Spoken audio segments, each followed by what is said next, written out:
This is WWE superstar Drew McIntyre, and you're listening to the WWE Podcast. The champ is the one that everybody wants, me. It's going to WrestleMania. Claymore! Austin 316 says I just whipped your ass. This is my iron. You're going to acknowledge me. It's time to talk the Monday Night Raw after WrestleMania, and I'm not alone tonight. I'm not alone, and I've got someone with us that you recognize not just from past shows that we've done together, but also in a new podcast that we have here on under the WWE Podcast umbrella. It's called Wrestle Magic. He and Rocky T do an excellent job, and they're going to be dropping another episode in the near future, and that brings me to my co-host tonight, the Garter, Mr. Michael Gross. How you doing, buddy? I'm doing excellent. Thank you for having me back on the show. Humbled as always. And I can't wait to talk about this and talk about everything that we've kind of observed and how, I hate to say it, we kind of fell flat. I really requested to be on this show because the Raw after WrestleMania is kind of like New Japan's New Year's Dash to their Wrestle Kingdom. But we can talk about that in a little bit. But great to be on the show, and I can't wait to talk to you. I can't either. I mean, we've got so much to talk about tonight. We'll get into Monday Night Raw for sure. We'll get into a little bit of WrestleMania wrap up, some of your thoughts. I mean, everybody has heard mine, so I'm not going to interject too much, but we'll start there in a minute. But first, just before I make sure I don't forget here, I want to give you a moment to plug your Twitter or your the show you got coming up here on the WWE Podcast or anything else. Yeah, absolutely. First of all, I want to say a get well to a person down in Australia, a young man who's 9 years old. His name is Lex Otto. He's in the hospital right now. He's getting better, and his mother, Gemma, is a good friend of mine. And I want to make sure that they're doing well, and if he gets really better, then he can be on Wrestle Magic someday. So I want to encourage him, so maybe he should watch a little bit of wrestling, whatever he can get down there, and we can talk about it a little bit more. You can find me on Twitter at 144captain, and you can also listen to our shows on this channel, which I think it is now at this point. And that's Wrestle Magic is amazing, and we talk about, Rocky T and I talk about everything that you folks aren't talking about, and if you have ideas for shows, especially the more obscure the better, and I don't mean blood matches or crazy stuff that you really don't want to hear about, but I'm talking about an idea or a thought or something in wrestling that you kind of thought fell through the cracks, or you felt that wasn't expressed enough. Then you come to myself or Rocky T on Twitter and you let us know, and we're going to do a show about it. And that's what I love about Wrestle Magic, guys. It's the stuff that most people aren't talking about, that you come away from the show going, wow, that is you feel like you've been educated. You feel like that you've learned something, and you now want to look at wrestling in a different way, and that's what I came across or came away from listening from you guys, and I'm really looking forward to your next episode. I got a backstage hint as to what that is. I won't reveal that. I'll let you do that in due time, but looking forward to your next episode. So let's jump into WrestleMania, because sure. I know that everybody again has heard my thoughts. I'm not going to continue with it. I may kind of respond in bits here, but what did you think as a whole? We're not going to go match by match, but what did you think as a whole for the show, and any big highlights that you wanted to comment on? Well, most people would think that I would defecate on the show, but actually it was a B+ show, and that's a lot coming from me, and you know me, and I'm going to tell you why. First of all, you had a lot of matches cut short, like Finn and Edge, which is the one I was looking most forward to, and people ask me why, because I'm a huge fan of Finn Balor, and of course incidents happen, and it was depressing to see a match forced, which I think would have been a lot better, and I think would have stole the show. Rhea Ripley. It's like you said on Twitter, Rhea Ripley has arrived. Rhea Ripley needed this moment. And that was like great moments. Ray and Dominic, I would have went the other way. I definitely would have went the other way and took Dominic on this one, because it's all about creating new stars. And I just got to throw this out there. didn't Ray's costume look a lot, and especially his mask, look a lot like the Great Muta? I'm just throwing that out there. But overall, you had an end to the budding. I mean, it's still flowering, so to speak, with the Bloodline and Sami Zayn and Kevin Owens. And, okay, we had the Usos overthrown, but we also have to look at what it really means. So there's still something down the road on that. However, that was a great payoff. Honestly, night 1 was great. Night 2 wasn't flat. It was just too many botchy kind of lower disappointments. It felt like night 1 was Triple H and night 2 was Vince. So that's kind of like my overall quick, I mean, we got what we wanted out of Brock and Omos. 5 minutes, I hope. I think 4. But that's all we had to do. So that's how we sold it. Everything looked pretty crisp, pretty to the point. Shane McMahon, why? I don't know. That's another thing that I don't even want to get into. I love the fact that he leapfrogs, and then you hear, Shane still got it, and then he blows out his knee. No, actually he doesn't. No, he doesn't. And then Snoop Dogg.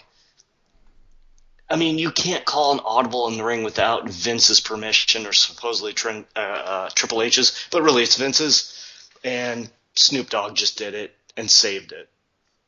And it's hilarious. So what I'm thinking, and sad, is that in Puerto Rico we're going to see Snoop Dogg versus Bad Bunny, and I just don't want to see that, but it's going to happen somehow. So that's it. That's WrestleMania and a wrap-up. It was a B-plus show because it overachieved on night 1. Underachieved on night 2. Of course, you want to know what I think about Roman versus Cody, so let me break it down for you. And the $1 million question is, it's the result I wanted.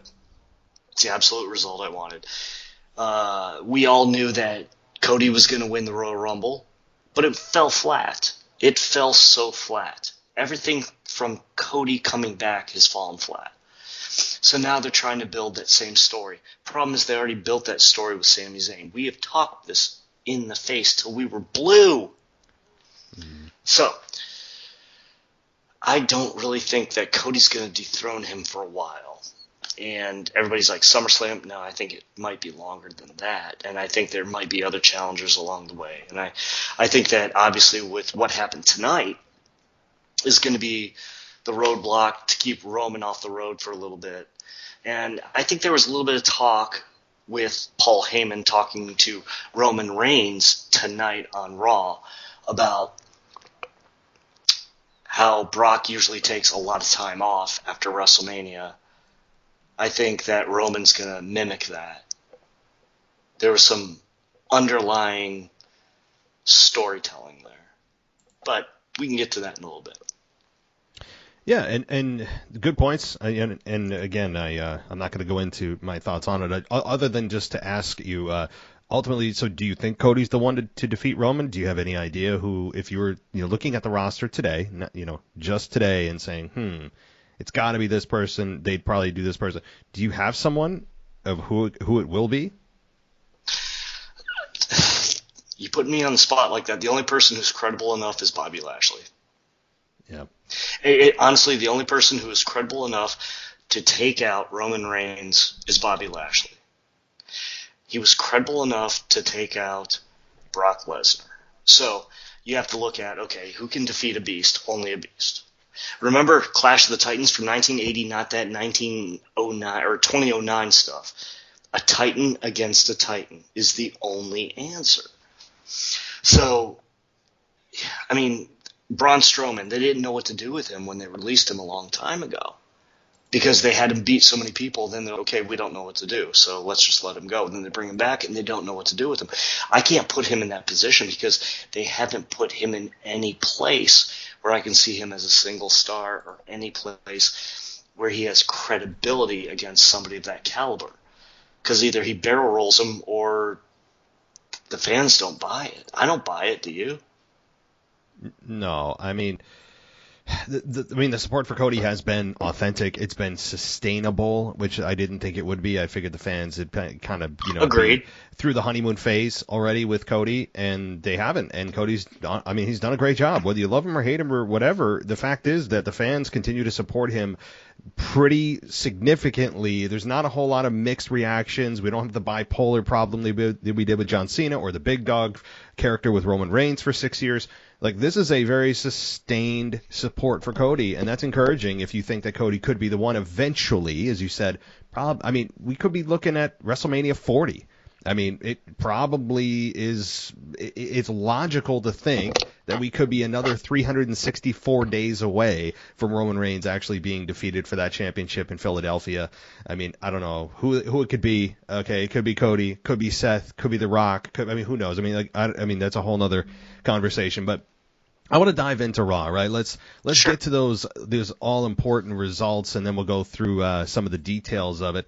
And Triple H came out at the beginning and somewhat acknowledged the sale without talking about the sale. We'll talk about that. And then Brock Lesnar ended up teaming with Cody Rhodes, or being the partner for Cody Rhodes. We all know what happened there. But Omos defeated Elias. Theory disrespected Rey Mysterio, and then they had a match. We had Damien Priest destroy Bad Bunny and slam him through an announce table. Thank God. The Street Profits challenged Kevin Owens and Sami Zayn, and they had a match. Seth Rollins sang his song, and then Bobby Lashley took out Mustafa Ali, and Bianca Belair came face to face with Rhea Ripley. Raquel Rodriguez and Liv Morgan took out Damage Control.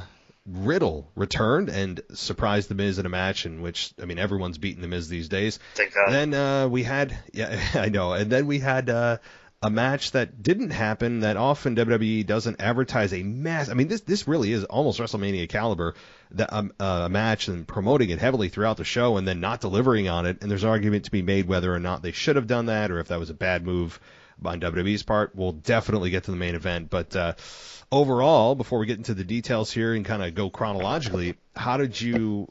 I know that we talked a little bit off air. It wasn't your favorite Raw, but I'm sure you see some highlights in the show. Yes, I absolutely do. First of all, Matt Riddle, I'm a huge fan of him. I watched him all through his career, budding throughout the UFC and everything else. This guy's legitimately a hardcore guy. We've talked about it a lot of times. He could tie up a lot of people, and maybe Bobby Lashley and Brock Lesnar are the only people who are really going to whip him. So for him to return makes me happy, because you have somebody, if we can get away from his stupid gimmick. I get the fact, okay, he likes to smoke up. Let's get rid of that, especially with what just happened to him in his suspension. That really needs to go away. They really need to turn a corner with him, but I was happy to see him back. That really made me happy. Of course, the build-up to the main event, I kind of saw it coming. I didn't see it coming until like an hour before I texted you last. And I was like, wait a minute, who's going to be the mystery partner? And then I was like, okay, wait, we just merged with the UFC. Okay, now it makes sense. And I thought about it, and I didn't want to bother you. But then I look at the rest of the card, and it wasn't a terrible one, but we lacked surprise power.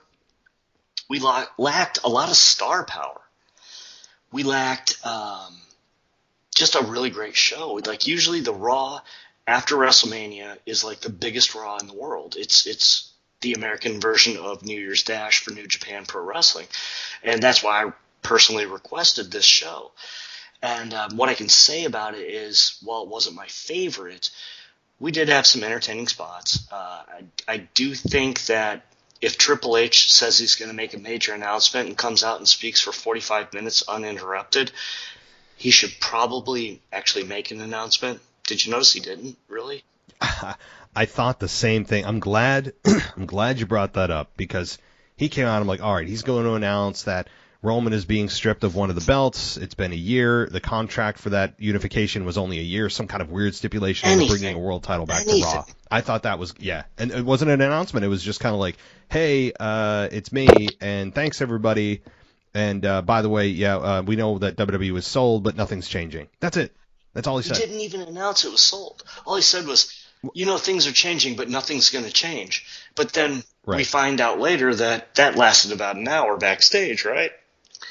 So it was very interesting. He made no real announcement. It reminds me of the time that they made a special announcement and all the McMahons were in the ring to say, we're going to listen to you, the WWE. Oh, yeah. It did nothing. I remember that. That's where we are with this one. So I was like, huh? What? Did I just watch the movie El Topo again? That's for all my movie fans, and you're going to laugh and understand why. But, so getting down to it, the female tag team match, it was there. Didn't really do anything for me. That was like filler throughout the night. I'm looking at like the whole thing back in my mind, and I really can't think of like the biggest high besides the fact that we had the Brock Lesnar turn. Yeah, that was definitely. I mean, if you come away with from Raw, that has to be the number one thing I'd imagine for 9 out of 10 people is a Brock Lesnar turn. And it's interesting because Brock Lesnar has been kind of in an in-between role for a while. For a while, he was kind of playing a little bit of heelish with Bobby. Then Bobby kind of turned, and he was a heel, and Lesnar was more babyface. But this has, I think, solidified him as a heel to face Cody. I'd imagine at Backlash, as we're having a feud between the feud of Cody and Roman. Roman clearly is going to be off doing something else, whether it's with Jey Uso or whatever. Exactly. They haven't, which I would imagine they're going to get to Jey Uso versus Roman at the next pay-per-view or in Saudi Arabia. Because Roman doesn't even work every pay-per-view. So they could build this for another month and a half, 2 months. That said, Brock Lesnar turning, I mean, since we're already talking about it, I think that was unexpected. I mean, Brock Lesnar's a massive star. But if you're looking to build new stars, I mean, it does help Cody in a sympathetic way. People are going to genuinely be interested in seeing him get revenge or try to get revenge on Brock Lesnar. I mean, it is a new matchup. People are always asking for new. But if you're looking for a traditional Monday Night Raw after WrestleMania, big call-ups, big returns, people from other promotions coming in, that kind of thing, it didn't happen. No Randy Orton. We did get Riddle, okay, but none of those, like you said, that star power return that gets people on edge and buzzing didn't happen. And there was so much rumors that were going around, and you and I were talking about it, like who is going to be Cody's mystery opponent, mystery tag team partner. And we both thought like two different people, Nick Aldis, who I'm a big fan of, and Jay White, who's coming out of New Japan. And it's like they're holding, if they have them, if Vince is in control, they're going to hold them till pay-per-views. But it would have been a perfect time for either one of them to make a debut and start a story or a narrative with them. Instead, it makes sense because it's a UFC merger, because of Brock and his background, to make it a big thing. But why didn't they announce we've merged with Endeavor? Like, they just didn't publicly say it. And that tells you Vince is in control, because Vince won't acknowledge anybody else. That was always his thing. He only did it during the Attitude Era when he had to, when he had somebody on his tails. But that it fell flat. I was waiting for Braun Breaker to come up. I thought maybe he was going to be like Cody's partner. That would have been cool. Yeah, me too. Yeah. So there were so many like speculated kind of rumors, and it fell really flat. But at least Matt Riddle beat up the Miz, and that makes my life. Anytime the Miz loses, my life is better until he retires and just gets off my television. So I don't even know the last time the Miz won a match. I mean, he's being beaten by Pat McAfee. He's being an announcer. He's being beaten by Snoop Dogg, who I don't think he's ever been in a legit fight in his life. It doesn't look like anyway. He's being beaten by everyone that steps in the ring. So yeah, if you're not a Miz fan, I mean, he's a joke of a heel. He can talk real well, and I know people like the Miz out there. But yeah, the Miz is he's just a pesky heel that is going to get his ass kicked. Not real heel heat, if you ask me. But that said, I mean, the Miz has a place in what he does. They clearly trust him to be out there and be that heel that just kind of is a feel-good moment that you're going to be able to see the Miz get beat up. But all right, well, as we dive into this, we did have Cody come out at the beginning of Raw after Triple H, and he said, "I know what I want to talk about," because he's trying to make the whole what do you want to talk about a thing, and it's not going to be a thing, but he's trying. And he's obviously disappointed. He says that today is turning out a lot different for me than I anticipated. And he said he thought he'd be standing there as Universal Champion, undisputed WWE Universal Champion. And Cody said that what he wanted to talk about boiled down to one word: rematch. Yes. And Heyman said, that eventually said fine, but it has to be somebody that competed last night at WrestleMania and cannot challenge Roman Reigns for the Universal Championship. And I'm thinking, well, that's Riddle, except Riddle didn't compete at WrestleMania. And I'm thinking Randy Orton. Well, it can't be Orton because he doesn't fit either of those. And Brock Lesnar, I actually didn't think of. So at first, did that surprise you when Brock Lesnar was the mystery opponent? Well, I didn't hear it right. So I thought he said WrestleMania weekend as opposed to WrestleMania, which could have been Braun Breaker then. So that's kind of what I expected. But then it clicked in my mind all of a sudden. And I was like, wait a minute, we just did this merger. It's a person who competes in both places, and it was like a 5-second delay, and then all of a sudden Brock Lesnar comes out, and I'm like, okay. And I thought, okay, this could be very interesting, because this is not a dynamic that I would have seen coming. So I was really excited to see what the main event could have been. So, yeah, it actually was a decent surprise. I kind of thought about it for a second, but I was like, no, and then, yeah, it happened. I mean, the crowd seemed to really pop in surprise when they saw it, and they should. I mean, Brock Lesnar, even though he's not the future of the company, he's making millions, and I tweeted this out too, that, based on the length of the match with Omos and how often Brock is there, I mean, I would love to know the dollar amount, the rate per minute that WWE is paying Brock Lesnar. I mean, it's an absurd rate, and good for him. But Brock Lesnar here he's the happy-go-lucky Brock at the beginning of Raw, the feather in his cap, the smiling Brock Lesnar, which I've never really enjoyed fully. I've always enjoyed the serious kick-ass Brock. To me, that's the money-making one. But that said, seeing these two together, it was different. It was unique. It was kind of cool at the moment. You've never seen them in the ring at the same time in WWE. So that was a nice little moment. And the shock on Roman's face and all that, and Solo Sikoa. And so I enjoyed this. I enjoyed the beginning of Raw. It was a little bit long, I thought, but I thought it set up the main event nicely. And I think it might have been the biggest main event Raw has had if it had happened, but it didn't, in many years. I mean, if the tag team match had happened. Well, what I can say is I love the silent booking of Solo Sikoa. Do you notice he doesn't have to say a word or do anything?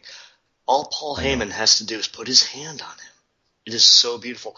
That guy is going to be a world champion eventually. And he might be the one to take out Roman Reigns. But we're going to get there some other time.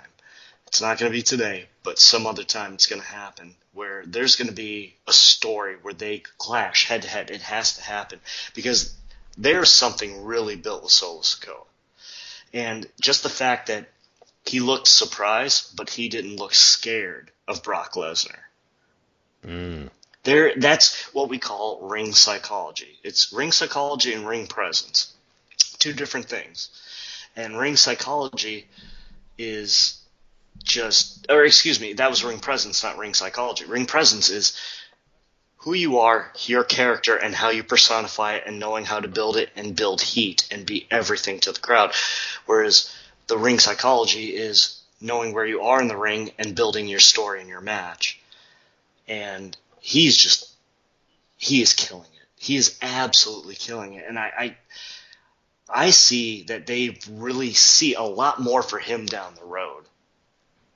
And I could honestly see he being somebody to be a speed bump for Roman or take the belt off Roman, but that's a silent kind of storyline that we could talk about for a long time.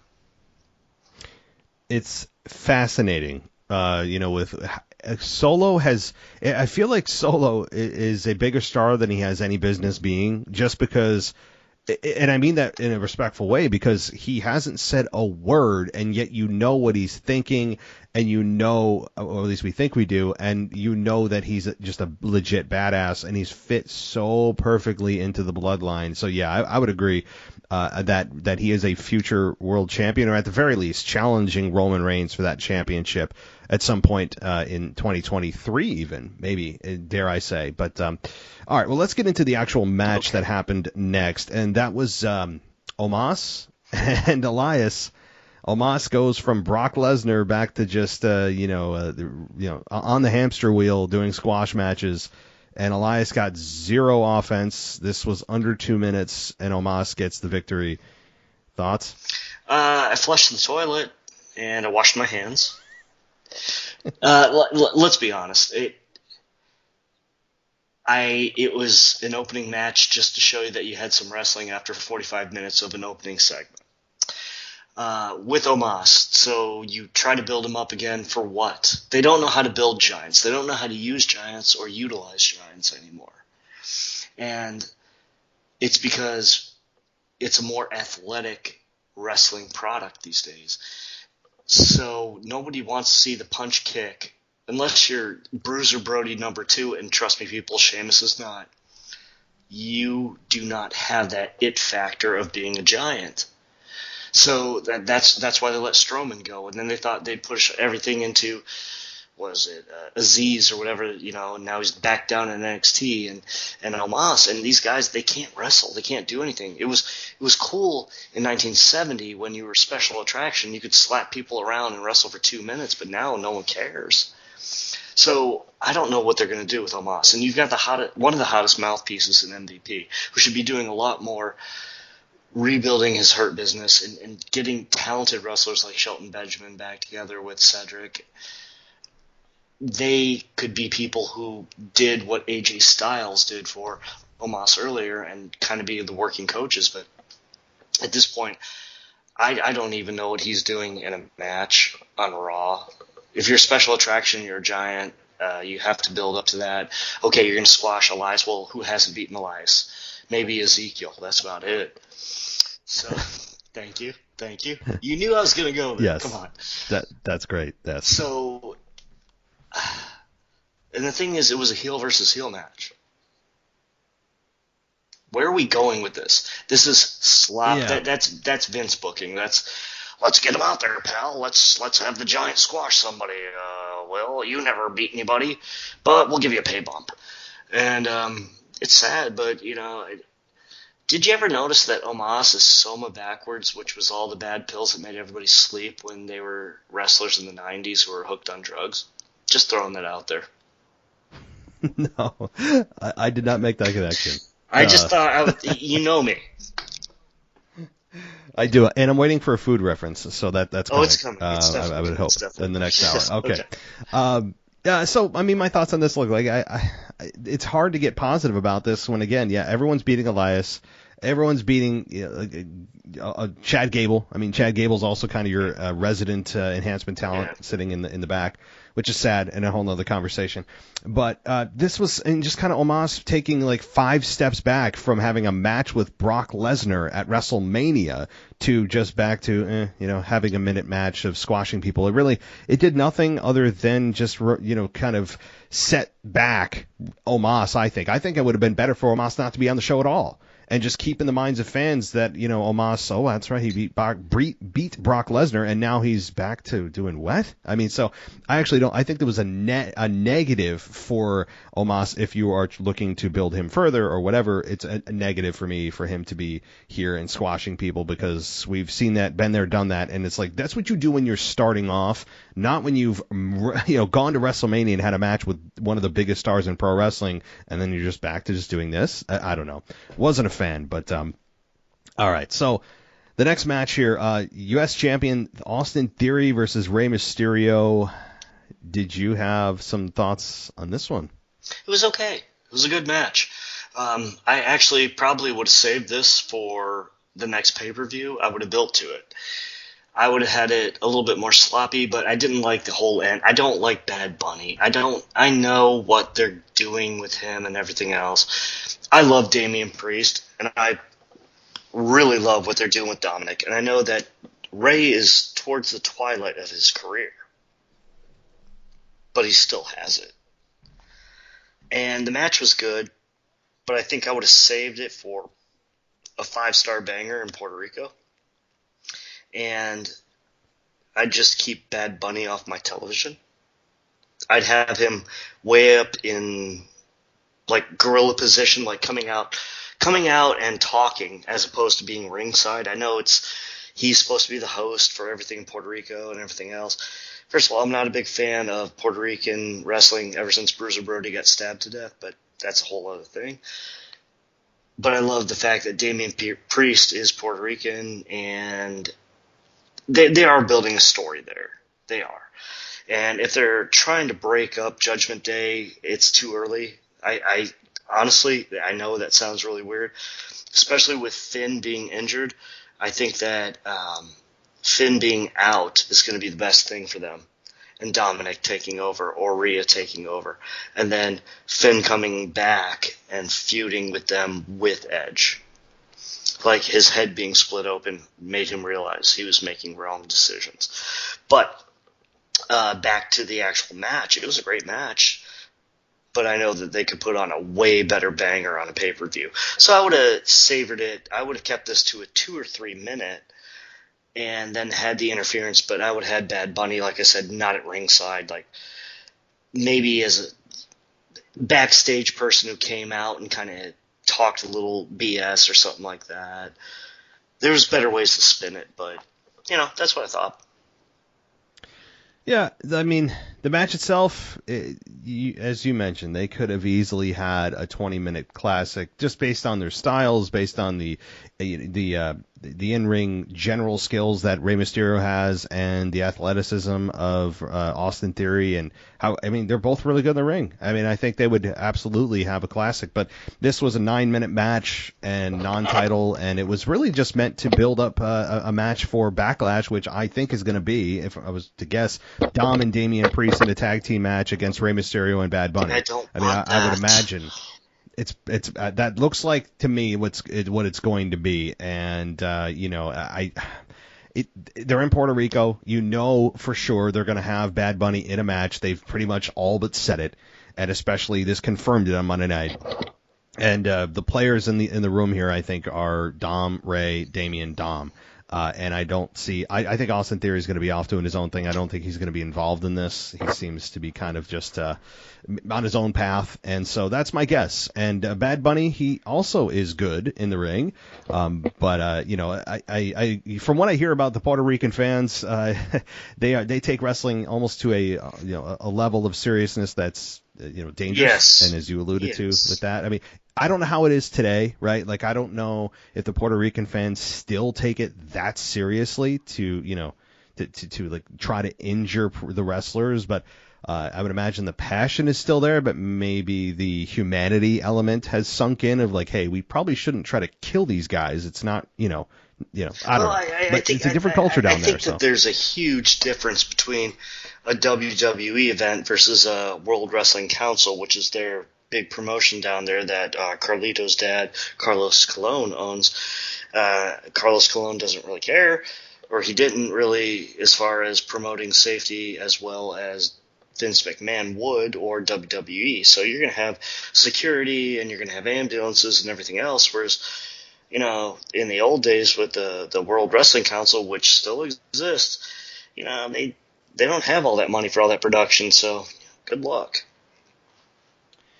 Yeah, I mean, plus I think WWE, being a wrestling organization, whether they like it or not, they have the wherewithal to, maybe amp up security, pay a little bit extra for security at that event, and probably also I would imagine they're going to book it so that especially their Latino stars don't lose in that match, or especially in this presumed tag team match. Rey and Bad Bunny will probably almost certainly win that matchup. So the likelihood of a riot or something ridiculous happening with a rogue fan or whatever is mitigated. And that said, though, this segment I thought was, Bad Bunny's coming in, and whether you like it or not, he's there. Damien Priest, also being Latino, is I'm sure going to get a big reaction in Puerto Rico, and they got 3 weeks or so, 4 weeks until the next event, so they got time to build this, and it's a program we're all gonna have to live with. So I don't think it's gonna be. They did the return of the LWO. Yeah, that's true. And it's a bunch of people besides Rey Mysterio we do not care about. So that's it. I'm just being honest. You thought it, and I said it. Now, however, I expect it to be maybe triple threat match or quadruple. Okay, so you have 4 people, the LWO and Rey Mysterio versus Judgment Day. Bad Bunny gets involved. I really don't want him to be on my TV after that ever again. But, he's the host. I hate this social media stuff that they have to bring all these stars in, but it's a personal opinion. So, go ahead. I would agree. I've always generally been against bringing celebrities in because most of the time, up until just recently, the celebrities that have come in have been embarrassing, kind of half-heartedly doing it, knowing what they're doing is pro wrestling, so they just kind of embarrass the sport, yet also go over on the talent. It's like the worst of all worlds. And only recently have you had these YouTube stars come in, like Logan Paul or Bad Bunny, who surprised us all with how seriously he took his training and not embarrassing WWE. So we've recently had this influx of celebrities, quote unquote, that have come in that have actually put in the work, it looks like, to not embarrass themselves or really to leave egg on the face of the guys who are going to be there the next night while the celebrities go off and do their movies or whatever else. So I respect that. That seems to be the new breed of celebrity they're bringing in. And if that's what they're going to do, like, I'd rather have that than, Snooki, right? Like, come out at WrestleMania and win a match against an established women's wrestler or whoever, right? So I don't love celebrities coming in, but I understand why they do it, because they're trying to get that massive following that whoever is coming in has, and have them maybe even a small percentage of them bring them into WWE. They're trying to get the crossover audience. They're a business, so I know why they do it, right? Fair enough. I understand it.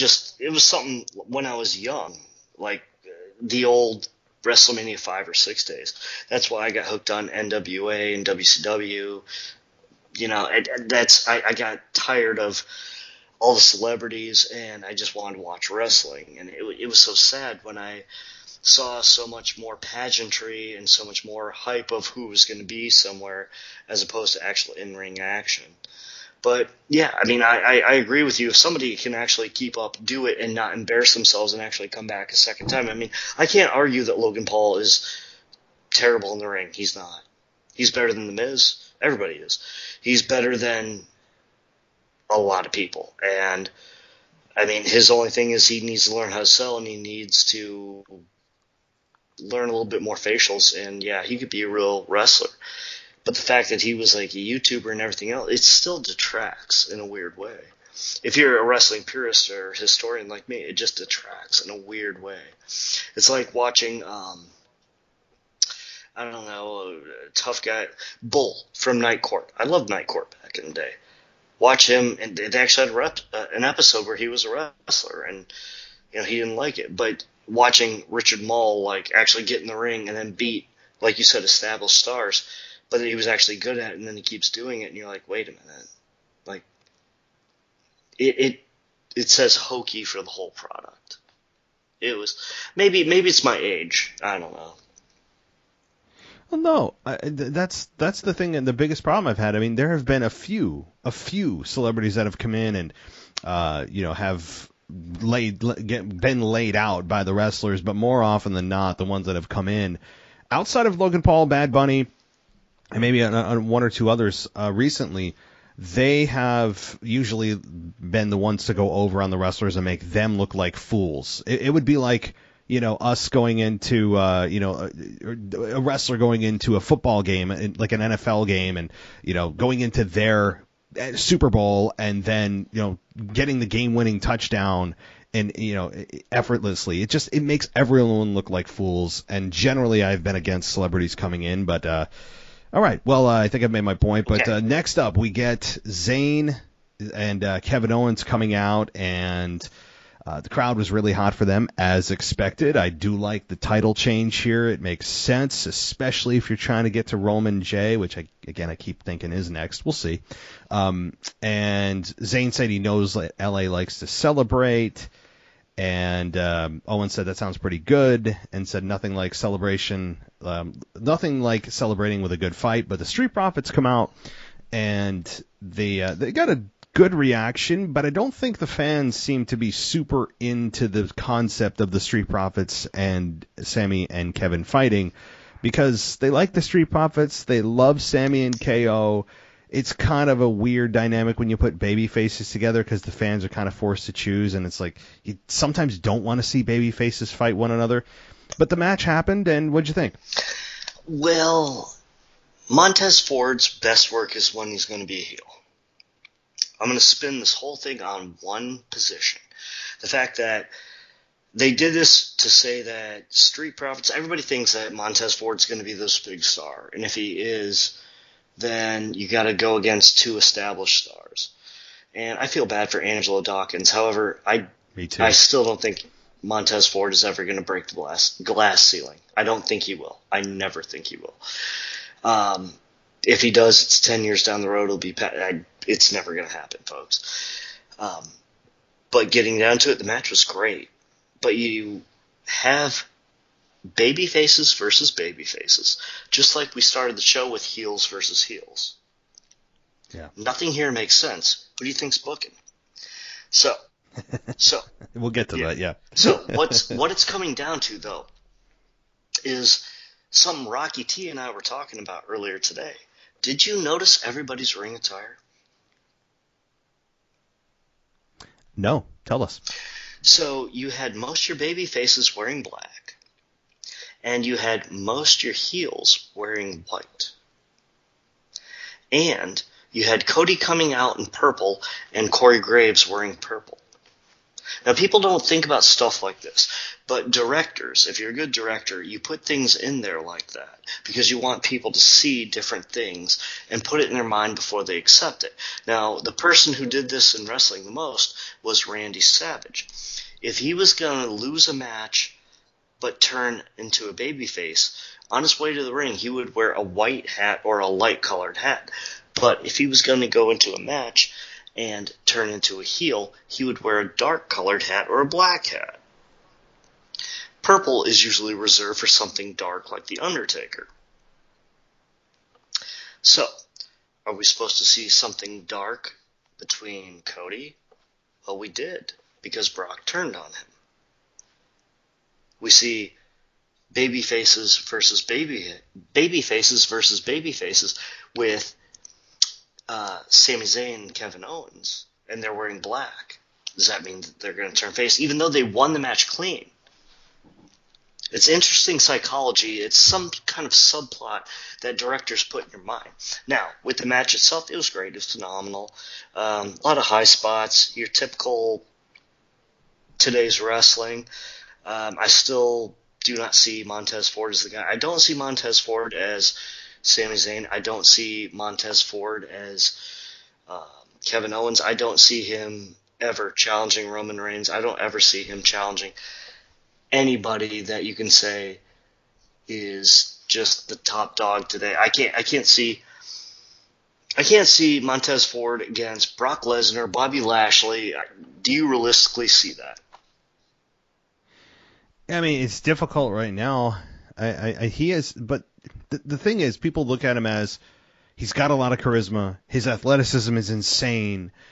He does ooze charisma.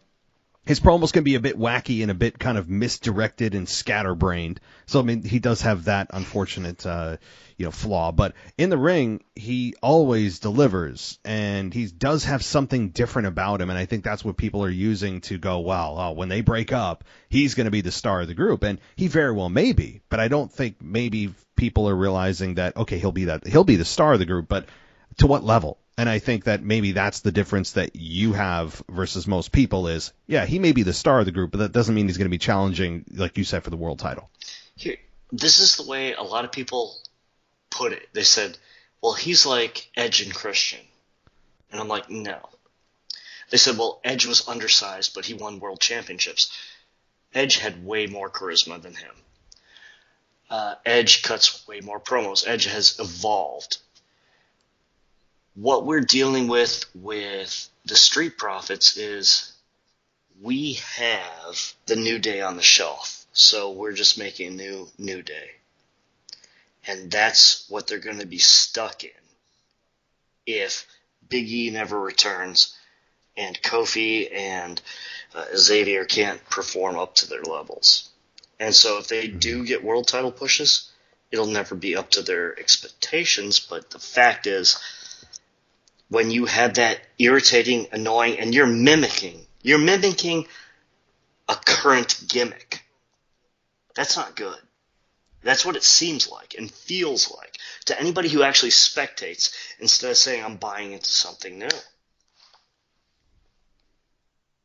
Yeah, they do kind of feel like a bit of an offshoot of the New Day in some ways. They're just wacky, zany, always doing inside jokes backstage, and they do have that feel, which is, to me, very off-putting because, it's no secret, anybody that's listening to the show, the New Day is like the epitome of, the bane of my existence, I should say, when it comes to personality. In the ring, I think they're all just fine, really good in some cases. They've all had really good matches at certain times. It's just the personality that kills me, and I do feel like they have some of those traits with the Street Profits. I do, and I think when they shed that, I do think that it'll benefit both Angelo and Montez Ford.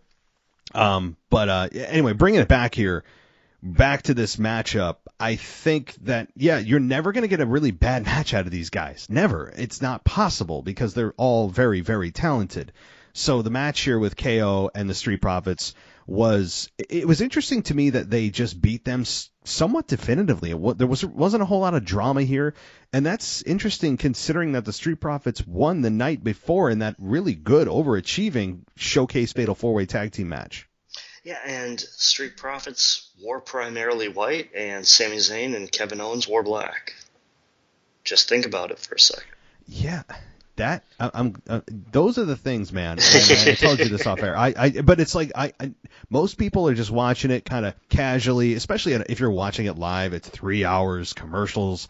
It's a bear. It's a task. It's a marathon, and those are the things that, unless you are looking for it and you have an purposefully observant brain when you're watching wrestling, you're not going to see it, and that's why we bring you on the show, because not just for that, but just for the observations that most people it gets glossed over, and it just, they don't pay attention to that level of detail, not because I don't think people are not capable, but because most people view wrestling as just kind of this, turn my brain off, give me the Cliff Notes version, and what are the big things going on, right? So I really like that observation. Well, thank you very much, sir. I appreciate it, and I'm glad that you always take me on the show. So let's keep moving. Yeah, let's do it. So next up, we've got what do we got next here? We've got Bobby Lashley versus Ali. Boy, was this fast. Under a minute. Ali got crushed by Lashley in the Hurt Lock. Lashley wins in under a minute.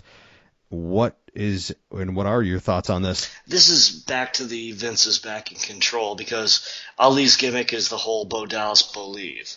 I mean, I've seen at least 3 or 4 different things that we're rehashing, and Vince doesn't believe that. He doesn't believe that we are rehashing gimmicks because he thinks that he can rewrite history. And so, there's no thoughts on it. It's Bobby Lashley is an animal, and he should be a babyface. So if you're going to put Lesnar, if he's not going to be aligned with Reigns, you need Bobby Lashley. If you're going to have Reigns, Sikoa, who probably has won every match of his life, and Lesnar together, you need Bobby Lashley as a face. So I'd have him beating the hell out of everybody. I would have him even going silent and being like Goldberg when he first was introduced, and just no talk, walks in, just pushes people aside, and just does what he wants. And, that's why MVP was always magic for him, being a person to cut his promos, because, Lashley's garbage. Promo-wise, please, Bobby, if you're listening, I love you. Don't hurt me. But seriously, that's going to be the person who probably has to back up Cody Rhodes unless you bring in somebody as a surprise. But if there was a time for a surprise, it was tonight, and they didn't do it. Yeah, no surprises. Just like you said, something that we'll get into a little bit larger in a conversation in a minute. But it does feel very Vincey, very Vince McMahon-esque. I don't know if it's the mustache or whatever, but it has certainly felt like Vince is back in charge with matches like this, with just dominating, just overwhelming power by Lashley. And look, he is that big of a dude. He is that legit of a badass. But yeah, certainly he should and could oppose. If they're going to have, in any capacity, Lesnar join the bloodline, or at least as a ally in any kind of dominating fashion. If they're going to have a quasi-faction on SmackDown or Raw, Bobby Lashley needs to be on the opposing side of it. He is a credible, legitimate combat athlete that does deserve to be on a higher ranking than he is now. No doubt about it. He's on a much higher tier. I mean, I've watched his MMA matches. I mean, him beating the living hell out of Bob Sapp. Just watch that. You can YouTube it. So he is legit, and so why should he just be like the Andre the Giant Memorial Battle Royal on the undercard, hating the world? I can use that to build heat with him and just be frustrated. But what I don't want to do is build a heat faction like what he was with MVP, because it's like the antithesis, because MVP is with Omos, which is going nowhere. And while he needs a mouthpiece, I'd like to see a fresh mouthpiece. And I've thought about it, and I hate to say it, but Teddy. Teddy Long? Oh, yes. Ooh, he is good. I love Teddy. Player. Yes. Maybe, yeah, but the problem is you'd have like the entire card be tag matches, right? But yeah, I don't hate that. I mean, certainly I don't know his ability to take a bump. He wouldn't have to, right? He seems like he's he's older. I mean, he's got to be in his 60s, I would imagine. But certainly great guy. I've spoken to him before, actually. He was on the show years ago, and a genuinely nice guy. And I think that he has the talent to do it beyond just playa, holla holla. I mean, he really is good. So. I'm all for that, certainly, and I'm also for the Hurt Business getting back together. They teased it like a month or two ago and kept teasing it for weeks, and then it just stopped. And I'm like, oh, so is this a thing? Is this not happening? I don't know. But the Hurt Business, they need to get back together to oppose the Bloodline. That'd be a fun program. That'll be a definitely great program, but that was a sign of Vince coming back. We got to stop this. We'll come back. Triple H is in charge, but really, I'm calling the shots. No, that's that thing, but.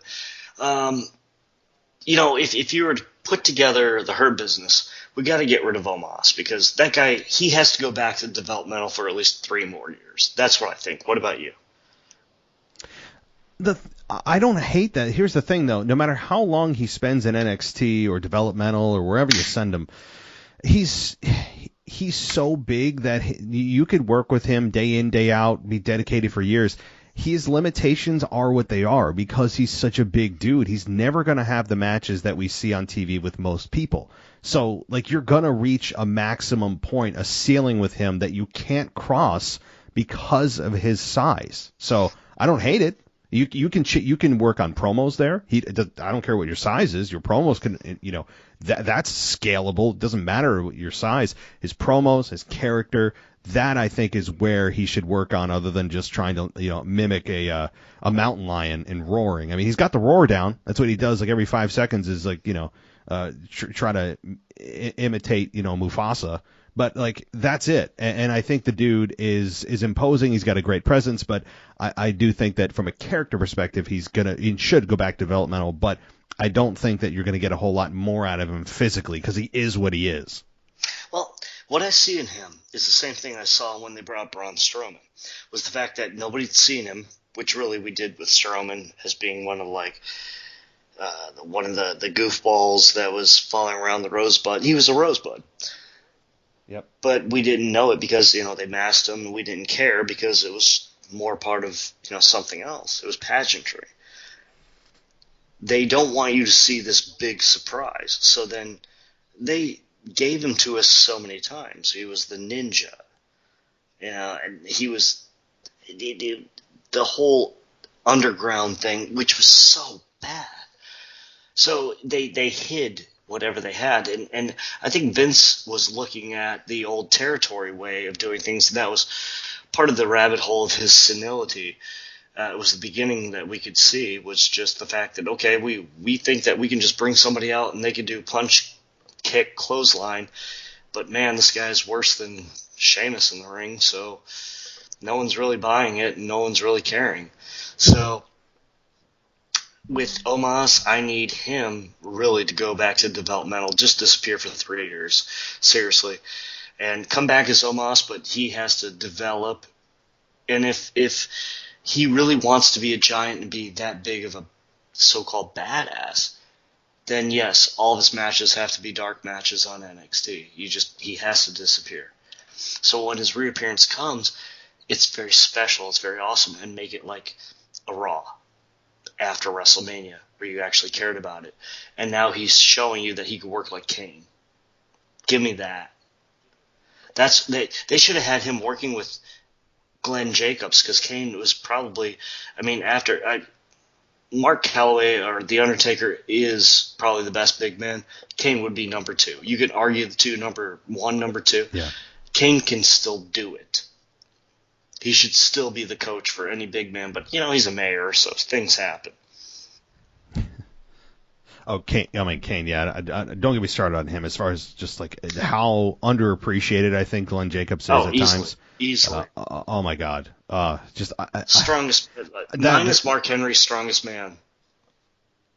And character-wise had it down, and the Kane character itself, for the most part, it had some flaws, but one of the best masked characters of all time. I mean, that's a whole, oh man, I gotta stop. But, certainly for Omos, look, he has a certain appeal to him. I don't think they're going to do what we're proposing, but hey, the bouncing position for Raw Underground's still available, right? So they could offer that to him. Don't go there. Okay. No. All right, let's talk about Rhea Ripley and Bianca Belair, the confrontation that happened, that no physicality ensued. It was just kind of a face-off and a foreshadowing and a tease of things to come, whether that's going to be at SummerSlam or maybe WrestleMania 40 next year. I am glad that they did this. I thought it was going to be a proposal for maybe a unification match, but that didn't happen. It was just kind of like, hey, yeah, we know this is going to happen, guys. Give us some time, and it eventually is going to happen. What did you make of the face-off between Rhea Ripley and Bianca Belair? Did you enjoy it? I liked it a little bit. I see a character flip in both. And it's going to happen. Because Rhea is so hot that she's going to flip to babyface. I mean, there's only a few people who've done it in history. Jake, the Snake, that is, and Randy Savage. And they did it at the same time period, just over work rate. And Rhea's doing the same thing. And Bianca's getting played out. I did not expect her to actually win. So when she actually went over Asuka, I was like, okay, you're getting a little long in the tooth. So your storyline's getting... We're not going to go Roman Reigns with this. You need to get that belt off you to be fresh. And I told you, to give her a fresh storyline is to cut her hair. She has nothing as far as a credible opponent, and neither does Rhea. Well, Rhea does, actually, more. But I want to see a babyface heel flip with this, and I think they could do that really soon. I mean, minus the whole Judgment Day backing if Rhea goes out on her own. Oh, it's hard to book, but I figure with all the women they have on the roster, you think that you would have other people kind of yell at each other. But no, they had these two. I think unifications are going to be more common at this point. And there is something to be said for fewer titles. Fewer titles means that they mean more because there's fewer of them. Fewer of them. Simple economics. And I'm all for that. If they want one women's championship, I'm all for that, because they certainly don't showcase the women on an equal footing as the men in terms of just volume of women's programs going on. So I'm all for that, and eventually this match is going to happen with Bianca and Rhea, and it should. As you mentioned, the flip is already kind of in progress. I mean, you listen to the reaction for Rhea Ripley on WrestleMania, and she was getting cheered. Yes. I mean, people are just ready for a change, and they recognize how great Rhea has been. # Mommy Mania. I mean, it's already there. They just have to flip the switch at any time, and people will come along. Bianca Belair, I think that they've gotten bored with her character for a long time now. The story going in for Bianca and Asuka was just non-existent. Bianca hasn't done anything of note really in months. She's not interesting as Raw Women's Champion, and she's excellent as an athlete. She's got a good look, but man, her character needs depth. It's so one-dimensional right now. I come down, twirling my hair, I give you a couple of lines, someone interrupts, and boom, I have a match with them. It's just too formulaic for me with Bianca. There's no depth, and I think a heel turn for her would do her a lot of good. And as I've said, she is a heel in disguise. You can't say you're the fastest, the strongest, the toughest, the roughest, all this nonsense, and have us somehow just be like, yeah, cool. She's saying she's basically a superior human being to everyone. Why are we cheering for her again? Her heel character's already there. It's just somehow she's made it endearing and charming and likable, even though it's just a mask for really her being a heel. So, did you see the sign in the background that said "Give Dana Brooke a chance"? No. Yes, that made my heart a little warm. That's awesome. And with the answer to the whole EST thing with Bianca Belair, well, John Cena made a career of it. So how do we not repeat the last 10 years or 20 years? Yeah, that's a good point. Yeah, definitely. And John Cena is he's got to do something about that bald spot. It's bothering me. All right. At least I don't have that. I shave. No, I shave my head, so I can't talk. But at the same time, John Cena seeing a bald spot with him, I don't know. It's unnerving. It's almost as bad as seeing Shawn Michaels shave his head at the Saudi event like 5 years ago when he returned in a tag match to face the Brothers of Destruction. It's very, very distracting. Anyway, I'm getting way off topic. It's okay.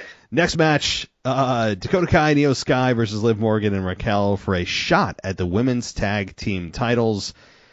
What did you think about this matchup? Silly,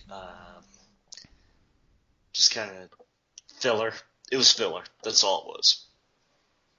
And that's saying something for filler being women's tag team titles, although that's kind of implied right now that if you're involved in the women's tag team title match conversation, that what you are doing is essentially being you are filler by default. And it's weird saying, given that Becky Lynch and Lita are the women's tag team champions, which is also kind of a weird combination, and Trish feels like a third wheel. It's like Trish is constantly on a date and being the third wheel. Like, she's just there. It's like, why are you here? I don't know. Trish is in a very weird spot. Lita and Becky as tag champions, I get the generational tag team. I understand it, but it's a weird combination for me. I don't know how you feel about it. It's not bad. It's just it's one of those forced things. If it happened every once in a while, it'd be cool. But I always feel like because we keep bringing old stars back, it's not special. It doesn't mean, BS to us. And that's why I don't care about it as much as I really would have, say, 8 years ago. That makes sense? Yeah. Yeah, I'm with you. Eventually WWE is not going to be able to pull from the Attitude Era well anymore. No, not anymore. Yeah. And that's what I fear, is the fact that they're going to look at, the whole ruthless aggression era and say, well, we fired everybody from there except for Cena and Orton, and now they have nobody to pull, and so who's going to be our tag team champions in the future? Because that's all they're going to have. Well, Liv Morgan and Raquel Rodriguez apparently we're supposed to, in our minds, think that they're not pretenders and actually contenders, and they are. They won the match, so Liv Morgan and Raquel are going to face, at some point, Lita and Lita and Becky Lynch, but we all know the real contenders are over on SmackDown, right? Like, we all know it's really going to be eventually probably a Backlash, or beyond that, it's going to be Ronda Rousey and Shayna Baszler, who probably dethrone Lita and Becky Lynch. That's my pick. I mean, I think that's what they're setting up. So yeah. All right. Let's continue on here. We did get a Matt Riddle return, as the Miz did his every single damn week Miz TV segment, and Matt Riddle came out, and we got a Riddle hitting Miz with the Bro Derek, and so Matt Riddle returns. Crowd liked it. What did you think about this? I love it. I love Matt Riddle. I just don't like his gimmick. I understand it. I understand his past. I understand where he needs to go in his future, but he doesn't understand where he needs to go in his future, nor does WWE right now. We need to evolve this character, and this was the perfect time, and they did not do it right, and they should have done it better. But, however, it was great to see him back, and great to see him dominating, and thank you, Miz, for counting the ring lights one more time. Yeah, he at this point has got the number down. Whatever that number is, he has counted them several times. Yeah, and the Miz, he's just the punching bag for anyone in the ring right now. And yeah, I'm with you on Matt Riddle. I'm ready for that character to evolve as well. We get it, bro. Like, he's, into we get it. Okay, they've made a ton of those references. Way too many to count. It was kind of cute the first time, like, whoa, they actually said that on air, and it kind of like towed the line of PG. I get it. It was funny the first time, but then the other 86 times, it was just like, come on, like, enough. The RVD references, we get it. We've made the connection a long time ago, but in WWE fashion, they like to make, when something works, they beat it to death, resurrect it, and then shoot it again. Like, that's what they do. So anyway, Riddle, it's good to see him back. Amazing in the ring. I mean, I think we've all forgotten how damn good he is in the ring, and we will hopefully in short order see how good he is in the ring. I don't know what program he's going to get into right away. I hope it's not a long-term program with The Miz. I think it's just kind of an introduction, and he gets into an actual program with a competitor he can, have amazing matches with. So, all right, then we get to the main event that didn't happen, and WWE gives us and promotes a match that didn't happen, and some people are up in arms, other people are understanding and saying this actually makes sense, because very rarely does WWE, again, advertise something like this and not deliver, but if there's a good reason not to, then maybe there's an argument to be made here, and it was Brock turning on Cody and then viciously beating him down for 10 minutes, and nobody came out to save him, which is not a good look for your babyface if you have no one coming out to defend you. But that said, we have Roman just standing there kind of in shock, Solo and Roman eventually walk off, and we have Brock F5 Cody twice in the ring, through a table, on steel steps, hit him with a chair, German suplex, I mean, you name it. And the crowd was eating it up in the way that they wanted them to. The crowd was booing Lesnar, and felt sympathy, I would imagine, for Cody, and they got the desired reaction, and they saw a big turn, a big angle. Very rarely does Brock compete in anything on Raw, or show up for that matter, much less compete and deliver this many F5s. So in some ways they delivered in a way that you didn't expect them to, and others there is disappointment in a lot of fans for, hey, you didn't give us the match you advertised, what the hell? So what are your thoughts? Well, this is the way I look at it. Going into the day, you and I were talking a lot, and we were texting a lot about who's going to be the mystery opponent. We were all praying it wasn't going to be Matt Cardona, because then we'd have to do a really bad after-hour show. And frankly, folks, we have what we call the Tito Santana rule. If Tito Santana could do it better than you in 1989, then you're not a great wrestler, and that includes The Miz, and it really includes Matt Cardona, okay? So, brass tacks and baseball bats, when it came down to it and we saw this match, I kind of knew at the time what was going to happen. It's a great story, but we don't know where the story's going, and there's no explanation for the story. I like it, but I don't know the explanation for the story. Now, Matt, you have loved the idea of those guys, both Roman and Brock, going on the two-man power trip. I can see that. Yes. We have to see foils down the road. Now, for the two-man power trip, it took a year, or was it 18 months, something like that. It was the Chris's. But everybody thought it was going to be the Brothers of Destruction. So, how do you build it? How do you make it sexy? Now, that's what you got to think about with all this. Now, with this happening today, what this does is disseminate, or it doesn't disseminate, we take away another pay-per-view main event because we can't have Cody against Roman Reigns to protect that 100 or 1,000 days, right? That's what this does. That's the big and long of it. And then we can play around with it. It's going to be SummerSlam before anything really, really happens. But there's so many like small little things that don't make sense in this. Brock doesn't like Roman. Paul turned on. I don't get, where are we going with this? I don't know. I don't like the whole thing. It stinks to high heaven, to be honest with you. Now, it could be a double swerve with Cody actually being the mastermind behind it. No one thinks about that, but I don't know. Like, the whole thing just doesn't make sense. I don't know why they ended the show on that. Well, I mean, I do know why they ended the show on that. To not give us a clean finish so we could buy another PLE. But I really think that this was Vince getting behind the camera and saying, well, we got to have Brock, we got to have Roman. And really, I don't know where this is going, to be honest with you. I don't know. I mean, there is something to be said for a match you've never seen before, and Cody Rhodes, after main eventing WrestleMania and nearly beating Roman Reigns, you'd imagine that he's going to be competitive against Brock Lesnar in presumably a Backlash match in Puerto Rico. So there is something to be said for that, and we know how good Cody Rhodes is in the ring. Brock Lesnar's a proven asset, and it's a big match. So even if we don't know why they're doing it, I think a lot of people don't maybe even dig in that far and go, I don't care, just give me the match. I mean, they didn't even explain why Bobby and Brock were feuding for like 6 months and had 3 or 4 matches together. There was no story at all. They didn't do anything, and people were still invested. So I think that, we'll get an explanation from Brock. We have to get an explanation from Brock, even if it's minimal.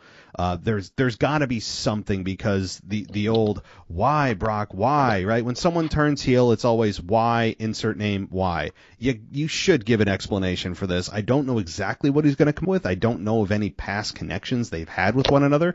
Maybe it's the merger thing, but why would that matter to Brock and I don't know.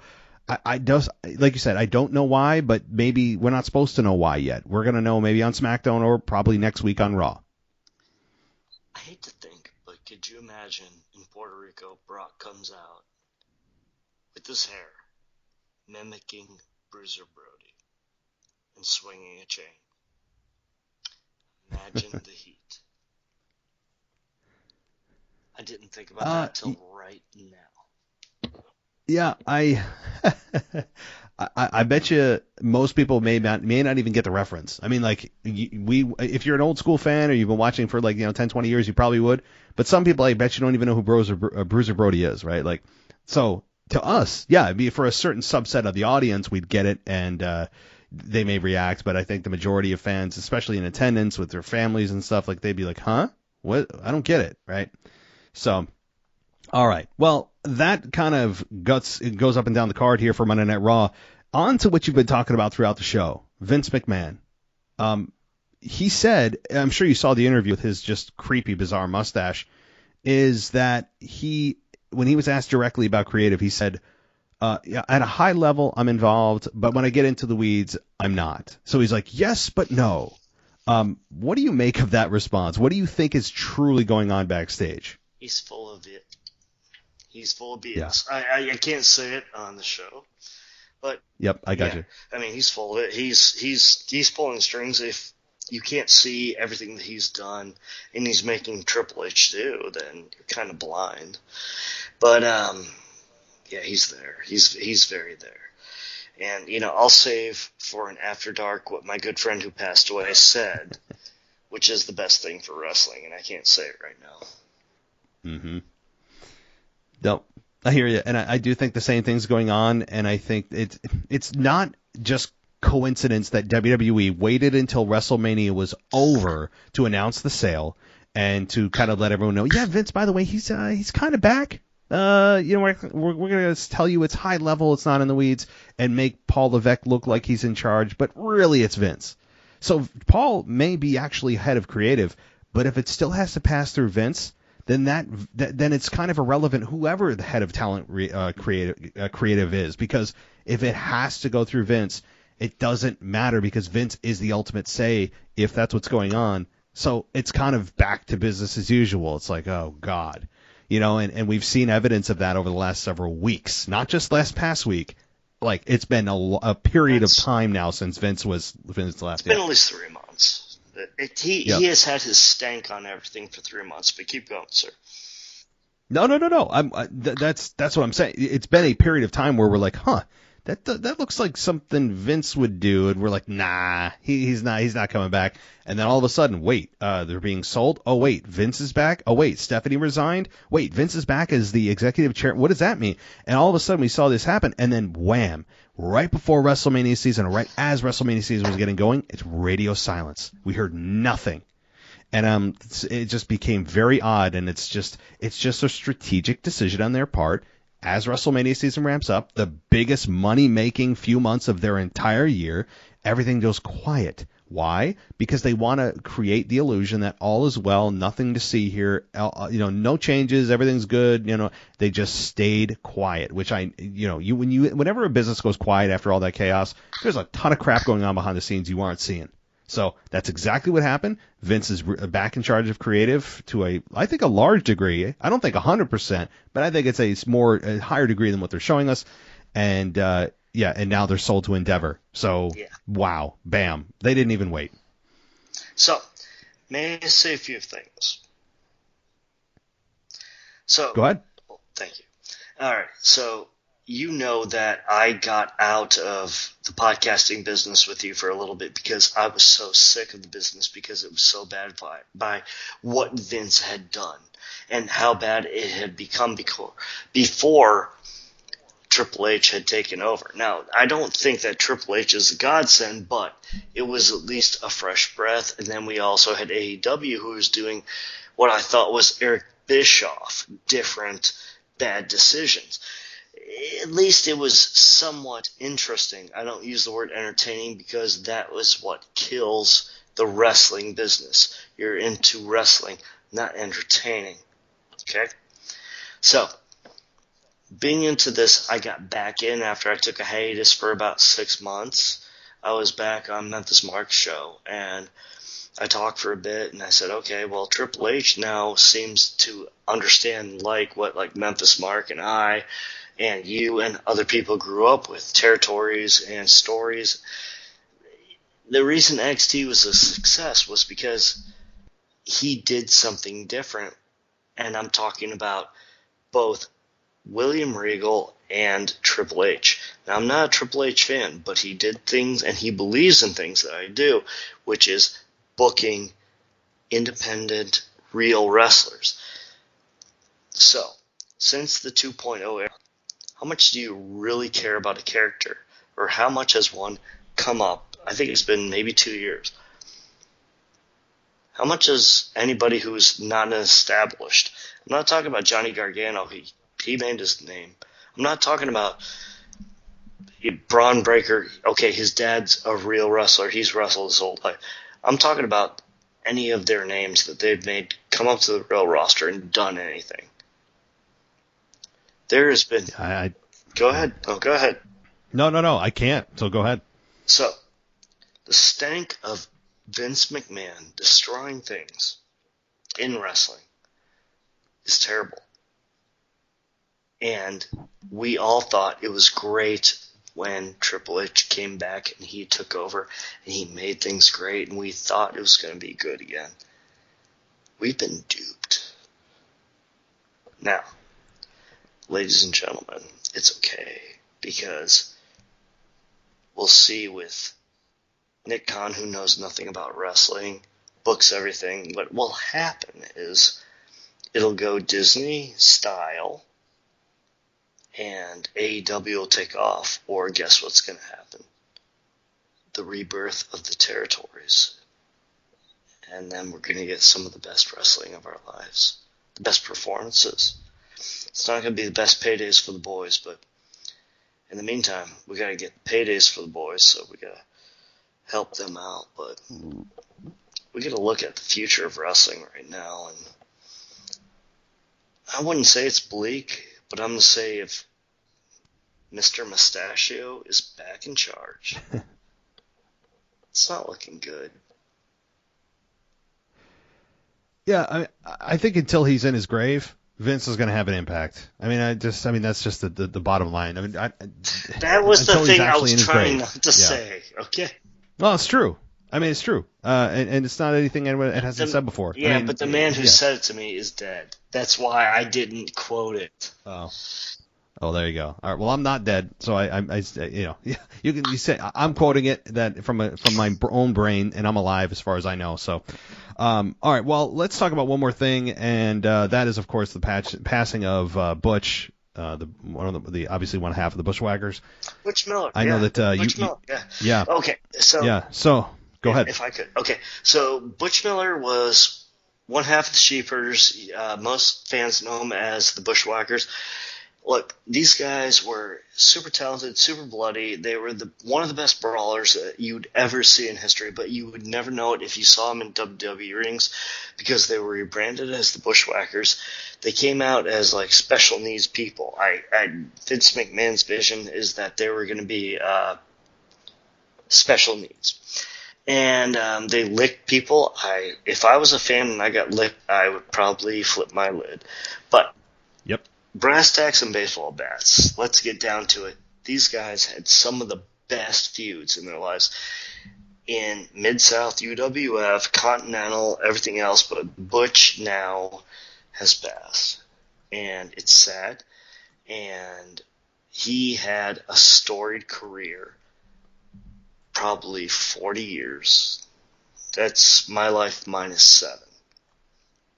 So, good night.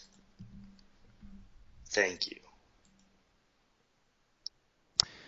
Well, yeah, guys. I mean, it's never fun or a good moment when you hear about a wrestler passing, and it's usually never. If you're a wrestling fan, for some reason we feel it deeper. It feels like than in any other baseball or football or hockey star passes. It's different because you have an emotional connection with this sport that you sometimes don't have with other professional sports, and certainly a big loss. And I encourage you, if you guys want to get into that old school wrestling and learn more about the Bushwhackers, you can YouTube it now. The network, the Peacock, it's all there. So, and I'd encourage you to go look at it. I think you might come away learning a thing or two and appreciating what came before us. So, but okay, well, this has been a blast. Before you go, though, I know just kind of a second chance here if you want to promote anything, plug anything, your social media, the floor is yours. No, not a whole lot. Actually, I just want to say at 144 Captain. That's me. I love you guys, and I just want to see you guys a little bit more and hear you guys a little bit more. And really, I love talking wrestling. Anytime you guys want to talk wrestling, just hit me up. Aside from that, it's been a blast, man. Awesome. Well, thanks so much for coming on, man, and we will have to do this again. It's really so much fun talking to you. You have so much wrestling knowledge, it makes me jealous. So I really appreciate it, man. All right. Thanks for listening to the WWE Podcast. Don't forget to subscribe on your favorite podcast app so you don't miss a show, or head to WWEpodcast.com. And for all of these shows ad-free, head over to patreon.com/WWE Podcast. Until then, we'll see you next time.